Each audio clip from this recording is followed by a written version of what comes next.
नमस्कार दोस्तों, मैं जेके मौर्य स्वागत करता हूं आप लोगों का लॉर्ड बुद्धा इंस्टीट्यूट के इस ऑनलाइन प्लेटफॉर्म पर। दोस्तों, अब तक हम लोगों ने घटना चक्र के 3 लेक्चर देख लिए हैं और ये 4th लेक्चर है जो हमारा राज्य पे आधारित है। जैसा कि आपको पता है कि घटना चक्र में जो फर्स्ट चैप्टर है इससे रिलेटेड बहुत सारे क्वेश्चन दिए गए हैं। ये इसकी जो इम्पोर्टेंस है इस तरह के क्वेश्चंस की, उनकी प्रकृति के बारे में बता रहा है कि इससे क्वेश्चन ज़्यादा पूछे जाते हैं। राज्य की परिभाषा एवं निर्माण तत्व और राज्य की उत्पत्ति के जो विभिन्न सिद्धांत हैं इससे संबंधित क्वेश्चंस पूछे जाने के ये जो तरीके हैं। तो चलिए आज हम लोग पहला क्वेश्चन डिस्कस करते हैं और देखते हैं किस तरह के क्वेश्चन पूछे जा रहे हैं। और मैं आप लोगों को ये बताता चलूँ कि ये जो मैं क्वेश्चन ले रहा हूँ ये सभी एग्ज़ाम्स जो टीजीटी पीजीटी हो रहा है और जो जीआईसी का पीजीटी आया है सबके लिए इक्वली इम्पॉर्टेंट है, क्योंकि उसमें जो सब्जेक्ट के आपके 80 क्वेश्चन पूछे जाएंगे और 40 क्वेश्चन जीएस के पूछे जाएंगे। तो जीएस के लिए भी अगर आप लोग कहेंगे कमेंट बॉक्स में आप लोग लिखिएगा तो उसके लिए भी हम वीडियो बनाएंगे, नहीं तो सब्जेक्ट के तो मैं क्वेश्चन बना ही रहा हूँ। और इसको आप लोग अगर ईमानदारी से देखें और घटना चक्र की बुक्स को पढ़ते रहें तो आपके काफ़ी क्वेश्चन इससे मिल जाएंगे और इसको तो आप इग्नोर कर ही नहीं सकते। चलिए आज का पहला क्वेश्चन है हमारा, प्लेटो को राज्य के आदर्शवादी सिद्धांत का जनक माना जाता है क्योंकि उसने नगर राज्यों के आदर्शों को बताया। दूसरा ऑप्शन है उसका सिद्धांत मनुष्य की प्रकृति क्या है पर आधारित न होकर क्या होनी चाहिए पर आधारित है। वास्तविकता तथा मूल्य के बीच दोहरी व्यवस्था को स्वीकार किया है। उसने अपने सिद्धांत को अच्छाई के विचार पर आधारित किया है। तो इसमें कौन सा ऑप्शन सही है? तो इसमें हमारा ऑप्शन डी सही है। उसने अपने सिद्धांत को अच्छाई के विचार पर आधारित किया है, जो प्लेटो का आदर्शवादी सिद्धांत है।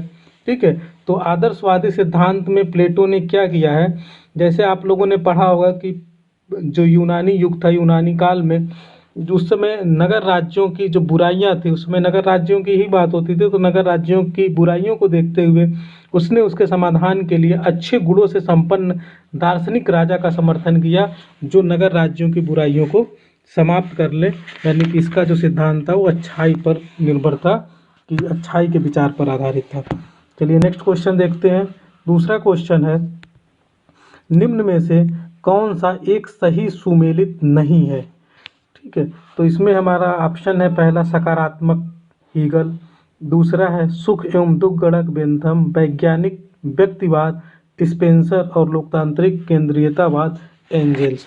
तो इसमें आपको देखना है कि कौन सा स्टेटमेंट है जो इसमें सुमेलित नहीं है, यानी कि कौन सा गलत है। तो इसमें जो हमारा ऑप्शन डी है लोकतांत्रिक केंद्रीयतावाद, ये एंजल्स का नहीं है दोस्तों। ये किसने कहा है? ये लेनिन ने कहा है। ठीक है, लेनिन जो ये सोवियत संघ में मार्क्सवाद के संस्थापक माने जाते हैं, इन्होंने लोकतांत्रिक केंद्रीयतावाद की नींव रखी थी सोवियत संघ में, और यह सिद्धांत सोवियत संघ के प्रत्येक संविधान में विहित था।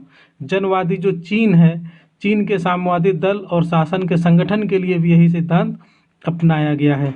ठीक है, तो इसका तात्पर्य क्या है? इसका तात्पर्य है कि दल या शासन के जो निचले अंग हैं अपने ऊंचे अंगों का निर्वाचन करेंगे। ऊंचे जो अंग हैं जनसाधारण के प्रति उत्तरदायी होंगे और निचले अंग अपने से ऊंचे अंगों के निर्णय का पालन करने के लिए बाध्य होंगे। चलिए नेक्स्ट क्वेश्चन देखते हैं। क्वेश्चन नंबर 3 है, रिपब्लिक केवल राजनीति पर लिखी गई पुस्तक मात्र ही नहीं वर्ण शिक्षा पर लिखी गई एक ऐसी उत्कृष्ट रचना है जो इससे पहले कभी नहीं लिखी जा सकी। ये स्टेटमेंट किसका है पूछा जा रहा है। तो पहला ऑप्शन है रूसो, दूसरा है बार्कर, तीसरा है कैटलिन और चौथा है फास्टर। तो इसमें हमारा ऑप्शन ए सही है। ये बात रूसो ने कही है और रूसो ने जो है प्लेटो जिस आदर्श राज्य का वर्णन करता है उसके आदर्श की प्राप्ति तथा न्याय की स्थापना के लिए व्यापक शिक्षा की व्यवस्था करता है। और प्लेटो की दृष्टि में शिक्षा वह भावनात्मक साधन है जिसके द्वारा शासन समरसतापूर्ण राज्य की स्थापना के लिए मानव प्रकृति को सही दिशा की ओर उन्मुख कर सकता है। ठीक है। तो इसीलिए जो है रूसो के शब्दों में रूसो ने इस चीज़ को ये बात कही है कि जो रिपब्लिक है राजनीति पर लिखी गई एक पुस्तक मात्र ही नहीं, वर्ण शिक्षा पर लिखी गई एक उत्कृष्ट रचना है। ठीक है, जो इसके पहले कभी नहीं लिखी जा सकी। नेक्स्ट क्वेश्चन है, फोर्थ क्वेश्चन। इसमें है प्लेटो ने इनमें से किस विचार का समर्थन किया है। ठीक है, तो पहला है साम्राज्यवाद का, दूसरा है नगर राज्यों के विनाश का, तीसरा है अभिभावक वर्ग द्वारा उत्पादक वर्ग की महिलाओं के शोषण का, और तीसरा है पत्नियों और संपत्तियों के साम्यवाद का। तो दोस्तों इसमें हमारा ऑप्शन डी सही है, क्योंकि प्लेटो जो है वो पत्नियों और साम्यवाद के पत्नियों और संपत्तियों के साम्यवाद की बात करता है। और प्लेटो का मानना है कि जो है जो परिवार जो शासक और सैनिक वर्ग है, ठीक है, शासक और सैनिक वर्ग को न तो परिवार रखना चाहिए और न ही इनको संपत्ति का अर्जन करना चाहिए। ठीक है, क्योंकि यह शासक और सैनिक वर्गों को सामूहिक रूप से राज्य का अभिभावक मानता है। और प्लेटो का मानना है कि अगर अभिभावक वर्ग के पास परिवार और संपत्ति होगी तो वे अपने कर्तव्य पथ से विचलित होंगे और आदर्श राज्य का विनाश हो जाएगा। इसलिए राजा की कोई पत्नी नहीं होगी और सैनिकों की कोई पत्नी नहीं होगी और इन लोगों के पास कोई धन नहीं होना चाहिए। ठीक है, और प्लेटो तो यहाँ तक कहता है कि जो जो पत्नियाँ होंगी वो सभी की होंगी। इट मीन्स कि जो शासक वर्ग है और जो सैनिक वर्ग है इन लोगों की जो पत्नियां होंगी वो सार्वजनिक सामूहिक रूप से होंगी और इनमें किसी की कोई पर्सनल पत्नी नहीं होगी और उनसे जो भी बच्चे पैदा होंगे वो राजा को पता नहीं चलेगा, उनके सैनिकों को पता नहीं चलेगा कि वो किसका बच्चा है। और जब किसी को पता नहीं होगा यानी कि वहाँ जितने भी बच्चे होंगे वो पूरे शासक वर्ग के बच्चे होंगे, सैनिक वर्ग के बच्चे होंगे। और इस तरह से जब उसका कोई पर्सनल परिवार नहीं होगा, उसकी कोई पर्सनल संपत्ति नहीं होगी, तो राजा जो होगा वो कर्तव्यनिष्ठ रहेगा और दार्शनिक होगा। दार्शनिक तो होगा ही, क्योंकि दार्शनिक तो पहले ही कहा है, और वो भ्रष्टाचार नहीं करेगा, अपने कर्तव्य पथ से विचलित नहीं होगा।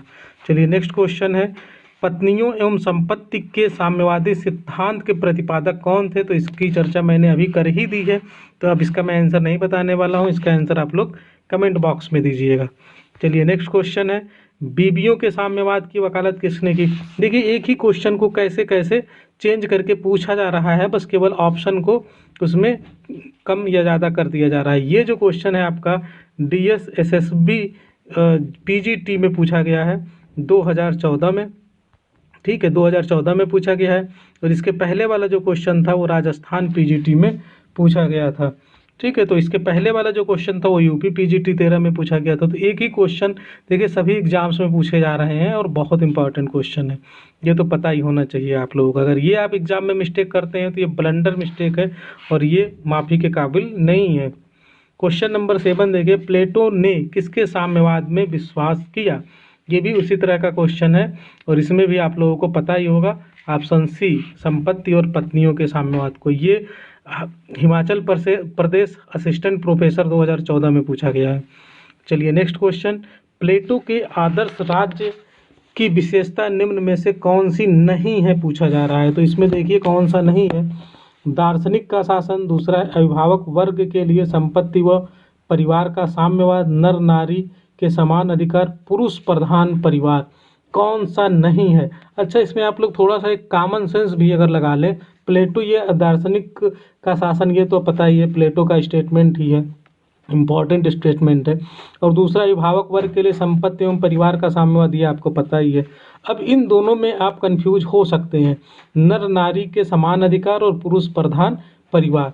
तो इसमें एक चीज़ ध्यान रखिए कि वो नर नारी के समान अधिकार की बात, पुरुष प्रधान समाज की बात वो नहीं करता है और दोनों का समान महत्व है, वो इस चीज़ की बात करता है। और इसके लिए वह एग्जाम्पल भी देता है कि कुतिया का एग्जाम्पल, कुत्ते और कुतिया का एग्जाम्पल देके प्लेटो ने कहा है कि कुतिया कम शक्तिशाली होती है कुत्ते से और कुत्ता अधिक शक्तिशाली होता है कुतिया से, अतः दोनों अपने कर्तव्यों का निर्वहन भली प्रकार से कर सकते हैं। क्वेश्चन नंबर 9 है, प्लेटो के राजनीतिक चिंतन में बीज निहित है। ऑप्शन है उपयोगितावाद का, ऑप्शन बी है समाजवाद का, ऑप्शन सी है फासीवाद का और ऑप्शन डी है उक्त सभी का। तो इसमें दोस्तों ऑप्शन डी सही है, क्योंकि प्लेटो का जो राजनीतिक चिंतन है उसमें उपयोगितावाद, समाजवाद और फांसीवाद तीनों के बीच निहित है। प्लेटो का एक जो ग्रंथ है, बहुत ही फेमस ग्रंथ है, रिपब्लिक। रिपब्लिक में इन सभी धारणाओं का समावेश है। अब कैसे है इसको समझ लेते हैं। आदर्श राज्य में राज्य की स्थापना के लिए दार्शनिक राजा की जो आवश्यकता की बात प्लेटो करता है, वो क्या दर्शाता है? उपयोगितावाद को दर्शाता है। संपत्ति एवं पत्नियों की साम्यवादी व्यवस्था की जो बात प्लेटो करता है, वो समाजवाद को दर्शाता है। और दार्शनिक राजा के निरंकुश होने की जो बात करता है, वो किसका समर्थन करता है? फांसीवाद का समर्थन करता है। और जो जो हिटलर और मुसोलिनी थे, इन्होंने प्लेटो के इसी विचारधारा से इन लोगों ने प्रेरणा लेकर के सर्वाधिकारवाद की स्थापना की थी। चलिए नेक्स्ट क्वेश्चन की तरफ आगे बढ़ते हैं। नेक्स्ट क्वेश्चन है, राज्य ओक या चट्टान से उत्पन्न नहीं होता, वरन उसमें निवास करने वाले व्यक्तियों के चरित्र से उत्पन्न होता है। नहीं, गलत है। किसने कहा है? जवाहरलाल नेहरू, MK गांधी, अरस्तू या फिर प्लेटो। तो इसमें ऑप्शन डी सही है। ये स्टेटमेंट प्लेटो का है और इसके लिए वारकर भी कहता है कि न्याय प्लेटो के विचारों का मूल आधार है। रिपब्लिक में राज्य के सिद्धांत की पराकाष्ठा न्याय संबंधी सिद्धांत में ही है और न्याय वह सूत्र है जो समाज को बांधे रखता है। इसी परिप्रेक्ष्य में प्लेटो ने ये बात कही है। नेक्स्ट क्वेश्चन है 11 नंबर, निम्नलिखित में से किसने प्लेटो को मुक्त समाज का शत्रु कहा है? ऑप्शन है Leo Strauss, Berlin, Hannah Arendt या फिर कार्ल पॉपर। तो इसमें ऑप्शन डी सही है, कार्ल पॉपर। कार्ल पॉपर की एक बुक है the open society and it's enemies. इसमें पॉपर ने प्लेटो को मुक्त समाज का शत्रु घोषित किया है। उनके अनुसार प्लेटो का दर्शन सत्तावादी और सर्वाधिकारवादी है, क्योंकि उसने संरक्षक वर्ग के शासन को मिथकों के आधार पर सुरक्षित रखने का सुझाव दिया है। विशिष्ट वर्ग को पूर्ण सत्ता प्रदान करके सामाजिक परिवर्तन को रोकने की कोशिश की है। जो विशिष्ट वर्ग है उसको निरंकुश बना देता है, उसको पूर्ण सत्ता प्रदान करके सामाजिक परिवर्तन को रोकने की कोशिश करता है। ठीक है, क्योंकि अगर राजा पावरफुल हो जाएगा, निरंकुश हो जाएगा, तो जनता उसके विरोध में कुछ नहीं बोल पाएगी। यानी कि राजा गलत करे या सही करे, वो कुछ नहीं कर सकता है और इस तरह से सामाजिक परिवर्तन को वो रोकने की बात करता है। चलिए नेक्स्ट क्वेश्चन की तरफ आगे बढ़ते हैं। नेक्स्ट क्वेश्चन है, जब तक दार्शनिक राजा नहीं होंगे या विश्व के राजा दर्शन की भावना से प्रेरित नहीं होंगे, तब तक राज्यों को उनकी बुराइयों से कभी मुक्ति प्राप्त नहीं होगी। यह कथन किसका है? दोस्तों, यह जो स्टेटमेंट दिया है, ये यूपीएससी मेंस में भी क्वेश्चन पूछा जा चुका है और ये यूपीएससी का फेवरेट क्वेश्चन है। तो इसमें देखते हैं किसका स्टेटमेंट है, प्लेटो, अरस्तू, सेबाइन या फिर डनिंग। तो ये जो स्टेटमेंट है ये प्लेटो का है, ऑप्शन ए सही है। प्लेटो ने राज्य में न्याय के आदर्श को स्थापित करने के लिए दार्शनिक राजा के शासन को आवश्यक माना है और प्लेटो का जो उपयुक्त कथन है इसी तथ्य को रेखांकित करता है। क्वेश्चन नंबर 13 देख लेते हैं। इसमें दिया हुआ है, ये आपको मैचिंग करना है, सुमेलन करना है। और इसमें क्या है देखते हैं, इच्छा न कि शक्ति राज्य का आधार है। पुष्पिन उतना ही अच्छा है जितना कि कविता। व्यक्ति को छल कपट जानने के लिए लोमड़ी और भेड़िए को डराने के लिए शेर होना चाहिए और अपने ऊपर, अपने मस्तिष्क तथा शरीर पर व्यक्ति संप्रभु होता है। अब इसमें देखते हैं हम कैसे इसको हम गेस करने की कोशिश करेंगे। बहुत सारे बच्चों को ये क्वेश्चन टफ लगता है कि इतने 4 स्टेटमेंट को मैच करना होता है, लेकिन ये आपके लिए बहुत आसान होता है। अगर आपको 1-2 स्टेटमेंट भी आता है तो आप इस तरह के क्वेश्चंस को कर सकते हैं। देखिए कैसे करते हैं। जैसे मान लीजिए आपको अगर ये तीसरा स्टेटमेंट पता है कि व्यक्ति को छल कपट जानने के लिए लोमड़ी और भेड़ियों को डराने के लिए शेर होना चाहिए। इस स्टेटमेंट की बात मैं इसलिए कर रहा हूं क्योंकि पिछले क्लास में मैंने इस स्टेटमेंट के बारे में डिस्कस किया था। अगर नहीं देखा है तो आप पिछले क्लास को ले जाके देख लीजिए। तो ये है आपका मैकियावेली का स्टेटमेंट है और मैकियावेली ने ये बात कही है। तो अगर आप 3 को 1 से मिला देते हैं, 1 को 3 से, तो अब देखिए इसमें A से 3 को तो एक ही इसमें है जो 3 से मिला हुआ है। तो इस तरह से आपका पहला वाला सही हो जाएगा। ठीक है, तो इस तरह से कभी कभी होता है कि नहीं मिलता है, तो उसके लिए आप 1-2 स्टेटमेंट अगर आप मिला ले चाहते हैं तो आपका ये हो जाएगा। ठीक है, तो चलिए स्टेटमेंट, इस क्वेश्चन को देखिए, इसमें भी मैचिंग करना है। इसमें स्टेटमेंट है आपका तलवार के बिना प्रसन्नविदा मात्र शब्द है। प्रसन्नविदा का मतलब वही जो सामाजिक समझौते का सिद्धांत है। दूसरा है व्यक्ति को स्वतंत्र होने के लिए बाध्य किया जा सकता है। तीसरा स्टेटमेंट है उच्चतर शक्ति केवल डाकुओं का झुंड बना सकती है। और चौथा है राज्य का कार्य व्यक्ति में आत्मनिर्भरता की भावना को नष्ट करता है, उसके उत्तरदायित्व को कमजोर करता है तथा उसके चरित्र को कुंठित करता है। तो इसको मैचिंग करना है। तो ये जो पहला स्टेटमेंट है तलवार के बिना प्रसन्नविदा मात्र शब्द है, ये हाब्स का स्टेटमेंट है। तो ए को आप 3 से मिला दीजिए। तो अब इसमें देखिए चूंकि ए में सब में 3 दिया है तो पहला से तो आप नहीं पता कर पाएंगे। दूसरा स्टेटमेंट है व्यक्ति को स्वतंत्र होने के लिए बाध्य किया जा सकता है, ये किसने कहा? ये रूसो ने कहा है। तो आप 2 को 4 से मिला दीजिए। अब 2 को जब आप 4 से मिलाएंगे यानी कि ये बी है, बी को 4 4 2 में आया है ना, पहले में और तीसरे में। तो इसका मतलब कि ये नहीं होगा और ये नहीं होगा। अब 2 बचा है, दोनों में से हमको देखना है। उसके बाद तीसरा है उच्चतर शक्ति केवल डाकुओं का झुंड बना सकती है, ये स्टेटमेंट है बोदा का। ठीक है, तो ये हो गया आपका सी में 1। तो सी में 1, ये सी में 1 ये भी आपका मिल रहा है यहाँ पे, नहीं सी में 1 ये वाला हो गया आपका, क्योंकि यहाँ सी में 2 है। तो ये आपका पहला स्टेटमेंट, पहला जो ऑप्शन है वो सही हो गया। और जो चौथा स्टेटमेंट है वो मील का है। मील ने कहा है कि राज्य का कार्य व्यक्ति में आत्मनिर्भरता की भावना को नष्ट करता है, उसके उत्तरदायित्व को कमजोर करता है तथा उसके चरित्र को कुंठित करता है। चलिए आपको हम दिखा देते हैं मैचिंग किया हुआ। ये देख लीजिए, आप लोग चाहे तो इसका स्क्रीनशॉट ले सकते हैं।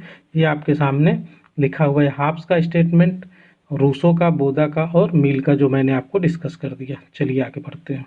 क्वेश्चन नंबर 15 देख लीजिए, इसमें दिया हुआ है, इसको भी मैचिंग करना है। अवधारणा और विचारक, राज्य का दार्शनिक सिद्धांत, राज्य और विधि का सामान्य सिद्धांत, दार्शनिक उग्रवाद, नागरिक सद्गुणों की अभिवृद्धि की पूर्व दशा के रूप में गणतंत्रवाद। तो इसको आपको मैच करना है। तो आप बताइए इसमें कौन सा है। तो राज्य का दार्शनिक सिद्धांत किसने दिया है? ये बोसांके ने दिया है, यानी कि ए में कौन सा सही हो जाएगा? 4th वाला सही हो जाएगा। तो ए में 4th यानी कि ये लास्ट वाले दोनों आप काट दीजिए और ए और बी में से कोई एक हो सकता है। दूसरा राज्य और विधि का सामान्य सिद्धांत, मान लीजिए आपको नहीं मालूम है। तीसरा जैसे दार्शनिक उग्रवाद, दार्शनिक उग्रवाद जो है ये बेंथम ने दिया है। तो अगर मान लीजिए आपको सी में 2 हो गया, तो सी में 2, अब ये पहला और दूसरे में से, तो ये आपका, अगर आपको ये पता है तो आप इससे कर ले जाएंगे। तो इस तरह से आपको 4 में से अगर 2 भी पता है तो आप इस तरह से करके कर सकते हैं। ठीक है, तो बाकी जो बचा आपका ये मैकियावेली का है। ठीक है, चलिए हम आपको दिखा दे रहे हैं इसका मैचिंग। ये रहा आपके सामने, इसका चाहे तो आप स्क्रीनशॉट ले लीजिए। राज्य का दार्शनिक सिद्धांत बोसांके ने, राज्य और विधि का सामान्य सिद्धांत कैल्सन ने, दार्शनिक उग्रवाद बेंथम ने, नागरिक सद्गुणों की अभिवृद्धि की पूर्वदशा के रूप में गणतंत्रवाद मैकियावेली ने। क्वेश्चन नंबर 16 है, सबसे निकृष्ट राज्य भी सबसे उत्कृष्ट अराजकता से अच्छा, यानी कि सबसे जो निकृष्ट राज्य है वो सबसे उत्कृष्ट अराजकता से अच्छा है। यह मत किसने व्यक्त किया? हीगल, रूसो, लॉक या फिर हॉब्स। तो इसमें ऑप्शन डी सही है, हॉब्स। हॉब्स के अनुसार प्रभुसत्ता यानी कि सॉवर्निटी के अबाध अधिकार के फलस्वरूप ही एक वास्तविक सुदृढ़ शासन की स्थापना हो सकती थी। क्योंकि अगर राजा जो है वो पावरफुल नहीं होगा तो फिर वो अच्छे से शासन व्यवस्था को स्थापित नहीं कर सकता है।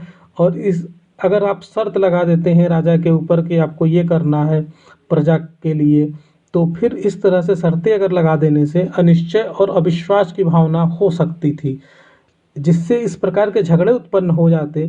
जैसा कि आज आप देख रहे हैं लोकतंत्र में क्या है कि बहुत सारे झगड़े हैं, राज्य सरकार के प्रति जो है आंदोलन हो जाता है, सरकार की नीतियों से हम सहमत नहीं होते हैं। तो इस तरह से कह रहा है कि इस तरह से झगड़े उत्पन्न हो जाते जिसका हल संभव नहीं होता, और जब हल नहीं होगा तो फिर से क्या होगा? पुनः अराजकता, आंदोलन होगा तो पुनः अराजकता फैल जाती। तो इसका परिणाम यह रहा कि सबसे निकृष्ट राज्य में भी प्रजा को शासक के विरुद्ध बोलने का अधिकार ही नहीं दिया गया इस हॉब्स की पॉलिसी को मानते हुए, क्योंकि शासक के विरुद्ध जाने का अभिप्राय क्या है कि प्राकृतिक अवस्था की ओर लौटना। ठीक है, और जब प्राकृतिक अवस्था की ओर लौटेंगे तो क्या होगा, उत्कृष्ट अराजकता के माहौल में लौटना था। इसलिए हॉब्स का कथन है कि सबसे निकृष्ट राज्य भी सबसे उत्कृष्ट अराजकता से अच्छा है। क्वेश्चन नंबर 16 है, राज्य के स्वरूप के बारे में निम्नलिखित में से कौन सा सही है। राज्य अपने में एक साध्य है, राज्य साध्य का एक साधन है, राज्य साधन और साध्य दोनों है, राज्य न साधन है न साध्य है। अब यहाँ पे आप कंफ्यूज हो सकते हैं। कंफ्यूज इसलिए हो सकते हैं क्योंकि जो आइडियलिस्ट फिलोसफर हैं, जो आदर्शवादी विचारक हैं, जैसे हीगल की बात करें, प्लेटो की बात करें, ठीक है, या फिर मुसोलिनी और हिटलर जो सर्वाधिकारवादी विचारक हैं, इन सब की बात करें तो ये राज्य को स्वयं में साध्य मानते हैं। ठीक है, जबकि जो उदारवादी विचारक हैं या जो समाजवादी विचारक हैं वो राज्य को एक साधन मात्र मानते हैं। ठीक है, चूंकि प्रश्न में किसी विचारधारा से संबंधित करके इस प्रश्न को नहीं पूछा गया है राज्य के स्वरूप को, अतः आप इस प्रश्न का उत्तर देते समय जो प्रेजेंट सिनारियो यानी कि वर्तमान की चीज़ों को आप ध्यान में रखेंगे। जैसे वर्तमान में क्या है, लोकतंत्र है, तो लोकतंत्र के अनुसार आप देखेंगे कि क्या होगा या आधुनिक युग में के हिसाब से क्या सही होगा। तो आधुनिक युग में आपको पता है कि वर्तमान जो राज्य का वर्तमान स्वरूप के बारे में अगर विचार किया जाए वर्तमान में, तो राज्य को एक साधन माना जाता है। ठीक है, चाहे भी राज्य की प्रकृति चाहे जैसे हो, चाहे सैन्य तंत्र हो, ठीक है, या फिर लोकतंत्र हो, चाहे जैसी भी शासन हो, वहाँ पे राज्य को साध्य न मानकर क्या माना जाता है, साधन ही माना जाता है। चलिए नेक्स्ट क्वेश्चन की तरफ आगे बढ़ते हैं। राज्य साधन है साध्य नहीं, यह सिद्धांत है। यह सिद्धांत किसका है, उदारवाद का, व्यक्तिवाद का, फांसीवाद का या फिर वैज्ञानिक समाजवाद का। तो ये उदारवाद का मानना है कि राज्य क्या है, साधन है, साध्य नहीं।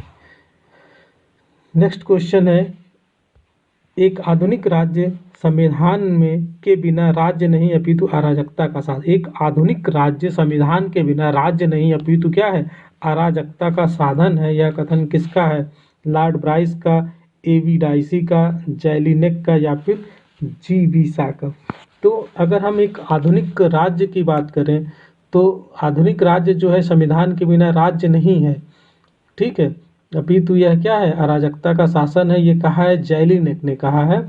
और संविधान राजकीय आचरण का वह विधान होता है जिसके द्वारा व्यक्ति से व्यक्ति के बीच का संबंध और व्यक्ति एवं राज्य के पारस्परिक संबंध को निश्चित किया जाता है, तथा जिसके द्वारा सरकार के विविध अंगों का पारस्परिक संबंध निश्चित किया जाता है। गिलक्राइस्ट ने भी कहा है कि संविधान की परिभाषा देते हुए कि संविधान उन लिखित तथा अलिखित नियमों अथवा कानूनों का समूह होता है जिसके द्वारा सरकार का संगठन, सरकार की शक्तियों का विभिन्न अंगों में वितरण और इन शक्तियों के प्रयोग का सामान्य सिद्धांत निश्चित किया जाता है। ये किसने कहा है, गिलक्राइस्ट ने कहा, याद रखिएगा, इंपॉर्टेंट क्वेश्चन है। लास्ट क्वेश्चन है आज का 20। सूची दो इसमें सूचियाँ दी हुई हैं, इनको मिलाना है आपस में। ये मई गलत हो गया, यहाँ होगा मैं राज्य हूँ, और राज्य व्यक्ति से पहले है, राज्य पृथ्वी पर ईश्वर का अवतरण है और राज्य व्यक्ति का बृहद रूप है। ये किसके स्टेटमेंट है, तो मैं राज्य हूँ बहुत ही इंपॉर्टेंट स्टेटमेंट है लुई 14 का, लुई 14वें का। तो ए में कौन सा सही होगा, 3 सही होगा। तो ए में 3 2 में है, तो बी और सी को तो आप काट ही दीजिए। अब ए और डी में से कोई एक हो सकता है। राज्य व्यक्ति से पहले है, ये कहा है अरस्तु ने। ठीक है, तो बी को तो आप 2 से ही मिलाएंगे। तो अब ए और डी में देखिए पहला वाला सही हो गया, यानी कि जो बी वाला है उसको 2 से मिलाया गया। तो राज्य व्यक्ति से पहले ये किसने कहा है, अरस्तु ने कहा है। और राज्य पृथ्वी पर ईश्वर का अवतरण है, ये हीगल ने कहा है। ठीक है, ये यहाँ से मैच कर जाएगा। और राज्य व्यक्ति का बृहद रूप है, ये कहा है किसने, प्लेटो ने कहा है। ठीक है, तो इस तरह से आपका ये पहले से मिल जाएगा। तो इस तरह से हमारा आंसर ए सही हो जाएगा। तो दोस्तों बस आज इतना ही। आज हम लोगों ने 20 क्वेश्चंस और डिस्कस कर लिए, और इसी तरह से हमारी ये सीरीज आगे चलती रहेगी और हम एक एक क्वेश्चंस का जो घटना चक्र में दिए हुए हैं, घटना चक्र को कंप्लीट करने का मतलब ये है कि अब तक जितने भी एग्जाम में सिविक्स पूछा जाता है, टीचिंग के जितने भी एग्जाम हैं, net, JRF, TGT, PGT, GICL, grade, GDCL, उन सभी से क्वेश्चन इसमें लिए गए हैं और आप सभी के पैटर्न को समझ जाएंगे टॉपिक वाइज। और आप जो है बुक से भी पढ़ते रहिए, टेक्स्ट बुक से, और इस तरह के क्वेश्चंस को सॉल्व करते रहिए, आपका कॉन्सेप्ट भी क्लियर हो जाएगा। ठीक है, मिलते हैं नेक्स्ट लेक्चर में। Okay, thank you.